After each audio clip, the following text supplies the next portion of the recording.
Welcome to Quick Thoughts from the Bible Words channel. Today I would like to have a look at a word that only appears in the Bible once.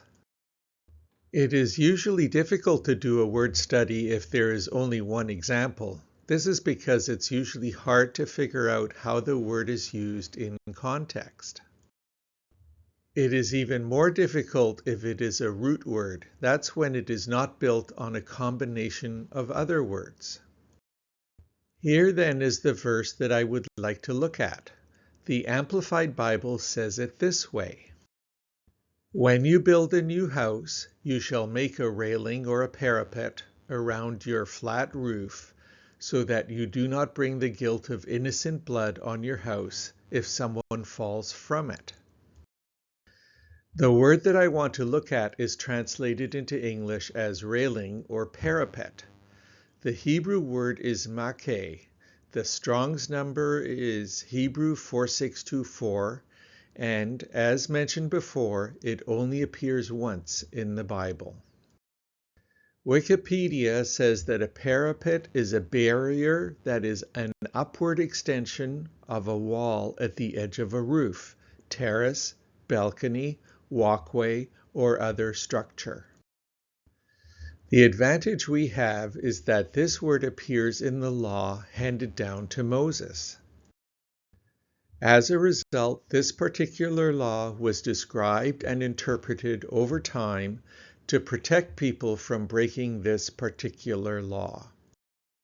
Initially, the law was applied to buildings with a flat roof and required a minimum height of 10 handbreadths.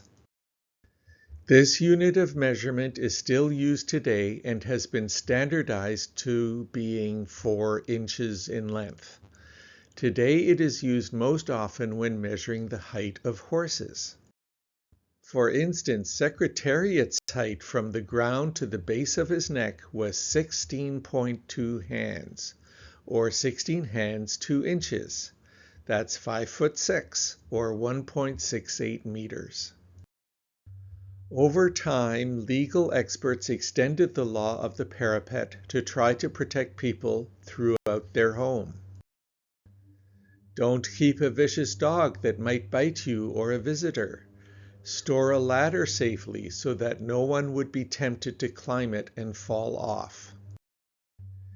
In recent times, the interpretation has been extended to such things as safely storing things to protect children in the household. As new technology arrived, the law was extended to ensure that things were kept in proper repair within the home. At some point, the law was extended to activities outside the home. An example of this would be the necessity to keep your vehicle repaired and in proper running order. Modern examples include ways that various governments have used this law to ensure safety in the public space. Some examples include bridge railings, balcony railings, pedestrian walkway fencing, bike lane barriers, and construction barriers. In the following examples, the walls of protection are replaced by a sign. Although the fire escape door is easy to walk through, the sign implies that there is a wall there, at least until there's an emergency, and then the wall comes down. In other cases, signs limit who can enter past a particular point. In that case, the wall lets in some people but excludes others. Think of a backstage pass at a concert. In these cases, the wall is invisible, but still very much in operation. The most common invisible wall that everyone is expected to be aware of are the lane markings on roadways throughout the world. In many cases, they are simple lines on the ground, and yet most people abide by the implied walls they represent. Even when public safety requires physical separation of sidewalks and bike lanes, most of those barriers are not that high. What lessons can be learned from the law of the parapet? First and foremost, we are surrounded by a web of laws that govern the society we live in. Breaking these laws have consequences. Building code violations, walking through the wrong door, traffic violations, all can lead to embarrassment, fines, or even criminal prosecution. Many Christians would use the argument in Romans 8 verse 2 to say that they are no longer under the law. They are free. The law no longer applies to those who are reborn into Jesus Christ. Remember, though, that it is only the law of sin and death we are freed from, and that was replaced by the law of the Spirit of life in Jesus Christ.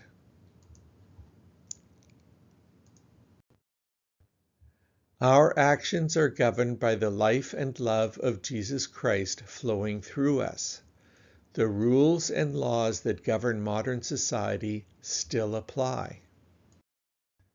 Finally, this is a personal observation about people who break the law, even the law of the parapet as it is applied in modern times.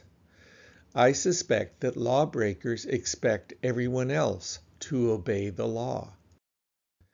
Run a yellow light, don't expect others to jump the green. Involved in a police car chase, expect everyone else to get out of the way.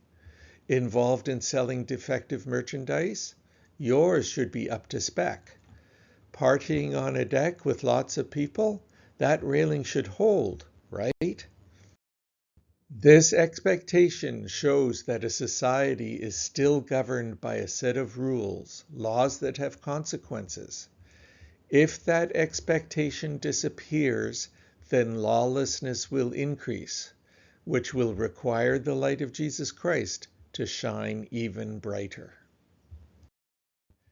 Thank you for watching this presentation. If you enjoyed it, please click on the like button. Please subscribe to the channel to receive new content as it is posted. Thank you.